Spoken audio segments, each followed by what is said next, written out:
about how Israel uses trees to ethnically cleanse Palestine. It's a story that involves European pine trees, international celebrities, and if you've ever donated to this little blue box, it involves you too.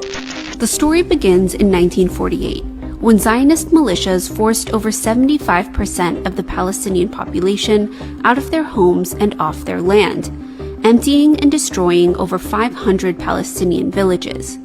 Palestinians called this event the Nakba, which is Arabic for catastrophe. Israelis mark this event as their Independence Day.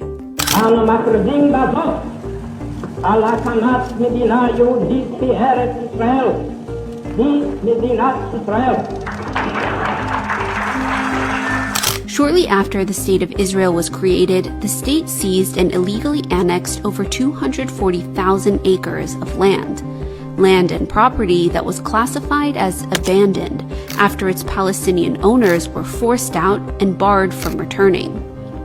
This stolen Palestinian land was transferred to an organization by the name of the Jewish National Fund, or the JNF, an international organization with charitable status in countries like the US, Canada, and the UK.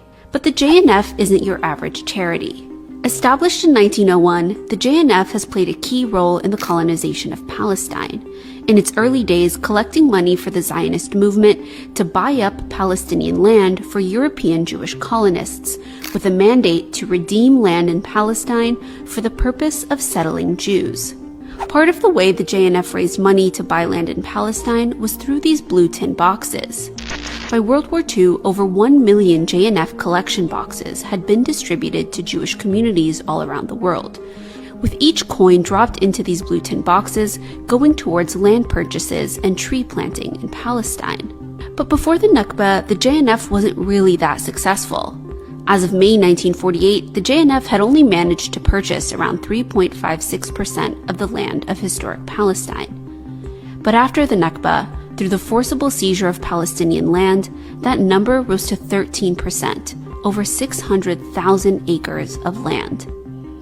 And with all this new land at its disposal, the JNF embarked on a massive tree planting drive across occupied Palestine, claiming it was planting forests on barren, desolate land, presenting its project to the world as environmentalism, building family-friendly green lungs across the country. Except these green lungs were conveniently built where Palestinian villages and towns once stood, greenwashing Israel's wholesale destruction of Palestinian communities, with the intent of not only concealing their remains, but also using forests to confiscate more stolen Palestinian land. And the JNF's tree of choice? This European pine tree. Instead of planting indigenous trees like the olive tree, which had been on the land for centuries, the JNF instead opted for trees indigenous to Europe, trees that would later prove to be flammable under West Asian heat and extremely detrimental to the land. Why this tree? Well, because settlers didn't just want the land, they also wanted it to look like Europe, transforming the Levantine landscape into something European Jewish settlers would feel at home in. So one by one, Palestinian villages were emptied and destroyed, and man-made forests, nature, and recreational parks filled with highly flammable European pine trees emerged in their place.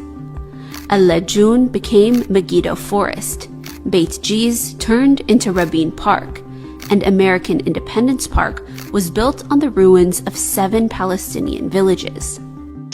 Through the JNF's environmental work, over 250 million trees were planted throughout historic Palestine, covering up the remains of over 500 Palestinian destroyed villages, all thanks to tax-free donations from Jews and non-Jews around the world, with the blue collection box becoming a sentimental icon that represented a connection to the National Zionist Project, with so many people either donating or planting trees.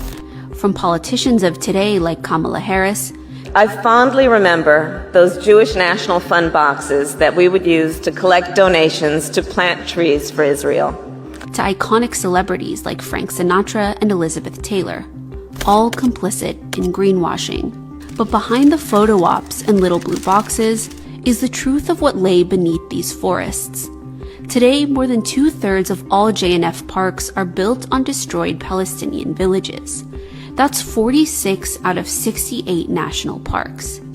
The JNF continues to operate in countries around the world, using tax-free donations to not only cover up the crimes of the past, but to steal more and more Palestinian land today, in places like the Naqab Desert, where the JNF is working now with the State of Israel to use forestation, or the process of planting trees, to evict Palestinian Bedouins from their lands and replace them with Jewish settlers, all under the guise of making the desert bloom.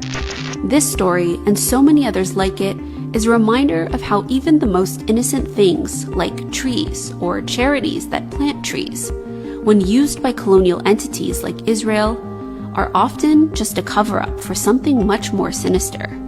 This one just happens to be a cover-up that's been 76 years in the making.